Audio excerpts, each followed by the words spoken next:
পায়খানা করার সময় ছুরির ধারের মতো ব্যথা করে, এত ব্যথা যে বাথরুমে যাওয়াটাই একটা বিপত্তি। এই সমস্যার সমাধান কি? এগুলো অ্যানাল ফিশার নামের একটি রোগের লক্ষণ। অনেকেই এটাকে আমরা গ্যাজ বলে চিনি।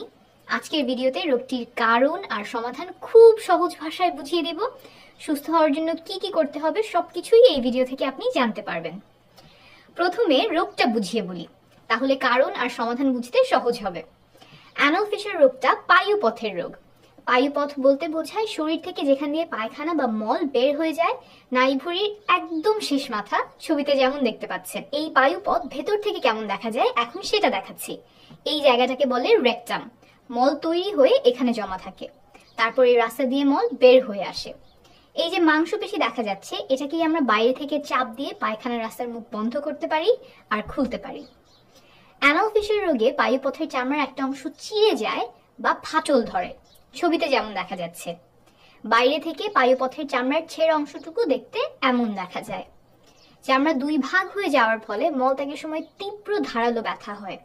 পায়ুপথের চামড়ায় ফাটল ধরার পর ভেতরের দিকের মাংসপেশি টান টান হয়ে যায়, এই যে এই মাংসপেশিটা, ফলে মলদ্বার চেপে যায় বা টাইট হয়ে যায়। আর ফাটল ধরা অংশটাতে রক্ত চলাচল কমে যায়। রক্ত প্রবাহ কমে গেলে সেটা সেরে উঠতে দেরি হয় আর মাঝে মাঝে দীর্ঘমেয়াদী একটা সমস্যায় রূপ নেয়, অর্থাৎ ক্রনিক অ্যানাল ফিশার দেখা দেয়। তাহলে রোগটা বুঝে গেলেন, এবার বলি এই ফিশার কেন হয়। খুব কমন একটা কারণ হচ্ছে কষা পায়খানা বা কোষ্ঠকাঠিন্য। দেখা যায় পায়খানা শক্ত হলে অনেকে বাথরুমে যেতে চান না, কারণ তখন মলত্যাগ করতে গেলে একটু কষ্ট হয়। কিন্তু পেটের ভেতর পায়খানা জমিয়ে রাখলে সেটা দিন দিন আরো শক্ত হতে থাকে। একসময় সেই শক্ত পায়খানা বের করতে গেলে পায়ুপথের চামড়া ছিঁড়ে গিয়ে দেখা দেয় অ্যানাল ফিশার। এছাড়াও গর্ভবতী অবস্থায়, বিশেষ করে শেষ 3 মাসে এবং নর্মাল ডেলিভারির মাধ্যমে বাচ্চা হওয়ার পরে অ্যানাল ফিশার দেখা দিতে পারে। এই ক্ষেত্রে ফিশার হওয়ার পদ্ধতিটা একটু ভিন্ন। কখনো কখনো ডায়রিয়ার কারণেও ফিশার হতে পারে, আর হতে পারে কিছু অসুখের কারণে এবং কিছু ওষুধের কারণে, আবার কোনো কারণ ছাড়াও হতে পারে। এখন চলুন বুঝে নেই আপনার অ্যানাল ফিশার হয়েছে কিনা এবং হলে তার সমাধান কি। কিভাবে বুঝবেন আপনার অ্যানাল ফিশার হয়েছে কিনা? এই রোগ হলে সাধারণত পায়খানা করার সময় প্রচন্ড ব্যথা হয়, ধারালো ব্যথা। অনেক সময় রোগীরা বলেন যে মনে হয় যেন পায়ুপথ দিয়ে ভাঙা কাঁচ বের হচ্ছে। অ্যানাল ফিশার রোগীদের জন্য এই ব্যথাটাই সবচেয়ে যন্ত্রণাদায়ক এবং কষ্টদায়ক হয়। ব্যথার কারণে অনেকে বাথরুমে যেতে ভয় পান। মল ত্যাগ করার পরে কয়েক ঘন্টা পর্যন্ত এই ব্যথা থাকতে পারে, মনে হয় যেন জায়গাটা খুব জ্বলছে। আর কি কি দেখা দিতে পারে? পায়খানার সাথে উজ্জ্বল লাল রঙের রক্ত যেতে পারে। টয়লেট টিস্যুতে হয়তো দেখা যায় ছোপ ছোপ লাল রক্ত, অথবা পায়খানার গায়ে রক্ত লেগে থাকে। সাধারণত সামান্য পরিমাণে রক্ত যায়। যেহেতু মল বের হওয়ার পথে একদম শেষ প্রান্তে রক্তক্ষরণ হয়, তাই রক্ত তাজা থাকে এবং রং উজ্জ্বল লাল হয়। আর উপরের দিকে রক্তক্ষরণ হলে রক্তের রং গাঢ় হতো বা একদম কালচে হয়ে যেতে পারত।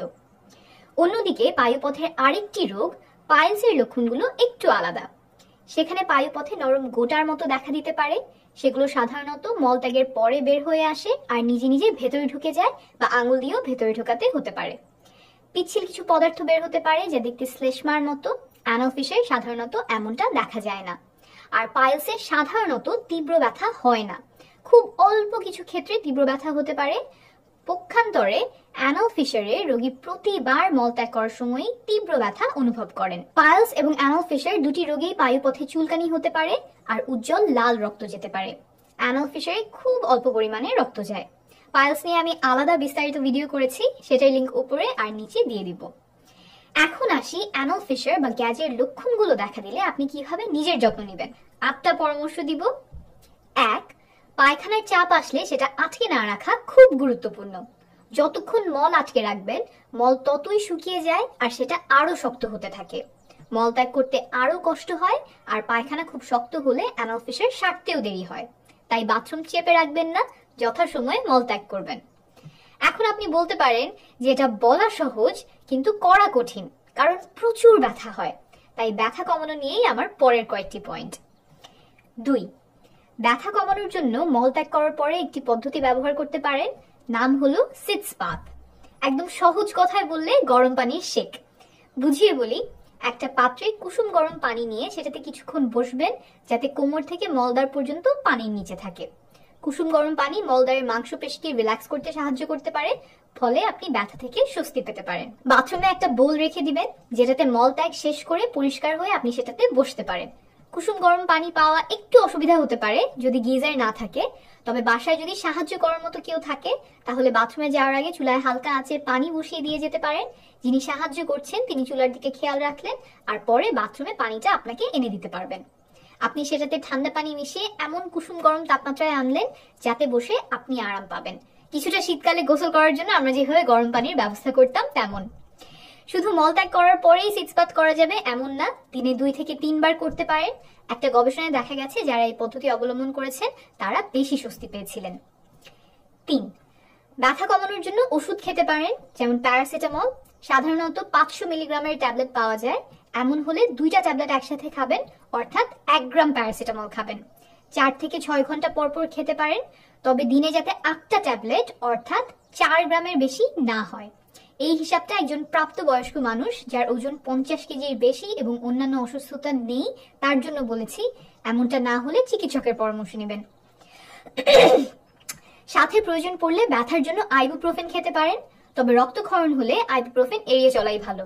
আর যে ব্যথানাশক ওষুধগুলো বলেছিলাম অ্যানাল ফিশার সৃষ্টি করতে পারে, যেমন ট্রামাডল, টাপেন্টাডল, এগুলো ব্যথার জন্য খাওয়া যাবে না, কারণ এগুলো কোষ্ঠকাঠিন্য তৈরি করে অ্যানাল ফিশার রোগটাকে আরো খারাপ করে ফেলে। 4. মলত্যাগ করার আগে পায়খানার রাস্তার মুখে পেট্রোলিয়াম জেলি লাগিয়ে নিতে পারেন, তাতে ব্যথা কিছুটা উপশম হতে পারে। 5. মলত্যাগ করার সময় খুব জোরে চাপ দিবেন না, তাতে অ্যানাল ফিশার আরো খারাপ হতে পারে। এখন আপনি বলতে পারেন যে জোরে চাপটা দিলে শক্ত পায়খানা কিভাবে বের করব? পায়খানা যাতে শক্ত না হয় সেটা নিয়েই পরের পয়েন্টগুলোতে কথা বলছি। 6.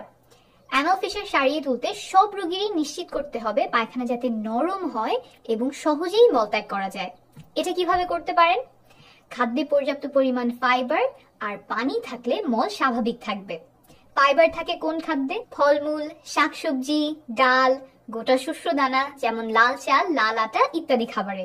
লাল চাল, লাল আটা নিয়ে বিস্তারিত আরেকটা ভিডিও করেছি, সেটা উপরে আর নিচে ক্যাপশনে দিয়ে দিব।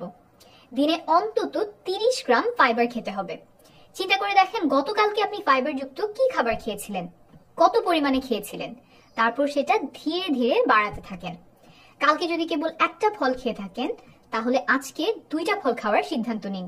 ভাতের সাথে টমেটো গাজর কেটে সালাদ খাওয়া শুরু করেন। প্লেটে সাদা চালের ভাতের সাথে লাল চালের ভাত নিন। খাবারে ফাইবারের পরিমাণ ধীরে ধীরে বাড়াবেন, হুট করে না, না হলে বায়ু সমস্যা হতে পারে, পেট ফাঁপা লাগতে পারে, তলপেটে ব্যথা হতে পারে। ফাইবার বাড়ানোর সাথে সাথে পানি পান করার পরিমাণও বাড়াতে হবে, না হলে নাড়ি ভুঁড়ির মুখ আটকে যেতে পারে। এমন হলে জরুরি ভিত্তিতে হাসপাতালে যেতে হয়। এই পরিস্থিতি এড়াতে দিনে অবশ্যই 2 লিটার পরিমাণ পানি পান করবেন। এছাড়াও নিয়মিত ব্যায়াম করলে, শরীর সচল রাখলে তা পায়খানা নরম রাখতে সাহায্য করে। চেষ্টা করবেন প্রতিদিন অল্প কিছু সময়ের জন্য ব্যায়াম করতে। সপ্তাহে অন্তত 2.5 ঘন্টা মাঝারি ধরনের ব্যায়াম করার চেষ্টা করবেন, যেমন দ্রুত হাঁটা, সাইকেল চালানো ইত্যাদি। কিভাবে খাবারে ফাইবারের পরিমাণ বাড়াবেন এবং আরো কি কি উপায়ে কোষ্ঠকাঠিন্য সারিয়ে তুলবেন সেগুলো আমি বিস্তারিত আরেকটা ভিডিওতে বলেছি, চাইলে দেখে নিতে পারেন, আমি লিংক দিয়ে দিব। 7. অ্যানাল ফিশারের যেসব রোগীর কোষ্ঠকাঠিন্য আছে তাদের অবশ্যই কোষ্ঠকাঠিন্য দূর করতে হবে। পর্যাপ্ত ফাইবার, পানি, ব্যায়াম নিশ্চিত করার পাশাপাশি আরেকটা ব্যবস্থা আপনারা নিয়ে দেখতে পারেন, সেটা হলো ইসবগুলের ভুসি খাওয়া। প্রায় সবাই আপনারা এই ওষুধটা চেনেন, কোষ্ঠকাঠিন্য দূর করতে অত্যন্ত কার্যকরী, 2 থেকে 3 দিনের মধ্যেই কাজ শুরু করে। এটা খেতে হবে দিনে 2 বার, সকালে আর সন্ধ্যায় খাবার বা নাস্তা খাওয়ার পর। প্যাকেটের গায়ে লেখা নির্দেশনা অনুযায়ী পরিমাণ মতো পানি দিয়ে গুলিয়ে সাথে সাথেই খেয়ে নেবেন। অনেকেই রাতে গুলিয়ে রেখে দেন সকালে খাবার জন্য, এটা কিন্তু সঠিক নিয়ম না।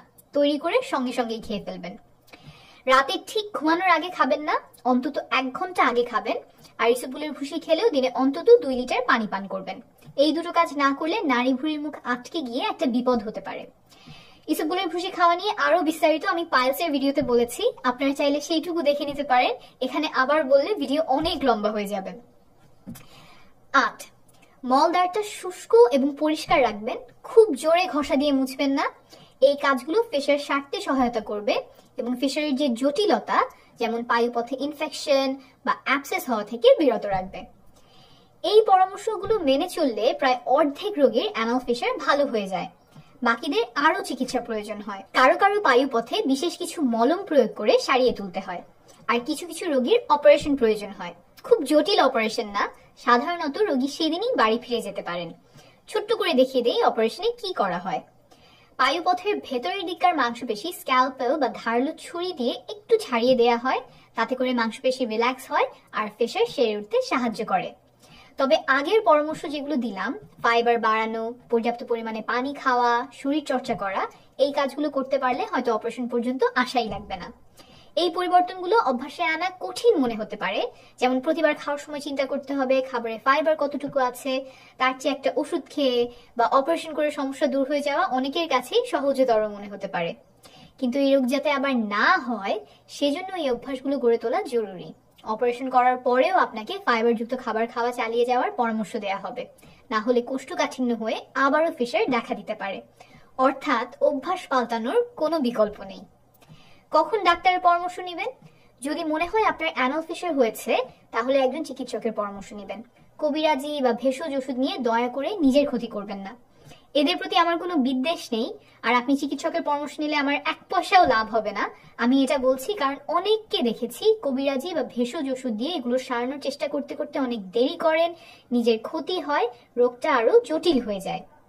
চিকিৎসকের পরামর্শ নিলে তিনি পায়ুপথ পরীক্ষা করে দেখে বলতে পারবেন আপনার রোগটা কি ফিশার না পাইলস, কারণ অনেক সময় দুটার একই রকম লক্ষণ থাকতে পারে, কিন্তু দুটা রোগের চিকিৎসা আলাদা আলাদা। আবার আপনার অন্য রোগও হতে পারে। অ্যানাল ফিশার যে অসুখগুলোর কারণে দেখা দিতে পারে তার একটা লিস্ট দেখিয়েছিলাম একটু আগে, তাই ডাক্তারের কাছে যেতে সংকোচ বোধ করবেন না। যদি ধরা পড়ে যে আপনার অ্যানাল ফিশার হয়েছে, অন্য কোনো অসুখ নয়, তাহলে আমি যে পরামর্শগুলো দিলাম সেগুলো মেনে চলতে পারেন, আর চিকিৎসক যে ওষুধ আর পরামর্শ দিয়েছেন সেগুলো তো থাকবেই। আশা করি দ্রুত সুস্থ হয়ে উঠবেন। আর যদি চান আমি অন্য কোনো রোগ নিয়ে কথা বলি, তাহলে আমাকে কমেন্টে লিখে জানাবেন। যে রোগ নিয়ে ভিডিও করতে সবচেয়ে বেশি পরামর্শ পাই সেটা নিয়েই আগে ভিডিও বানানোর চেষ্টা করি। শীঘ্রই এখানে আবার দেখা হবে। ধন্যবাদ।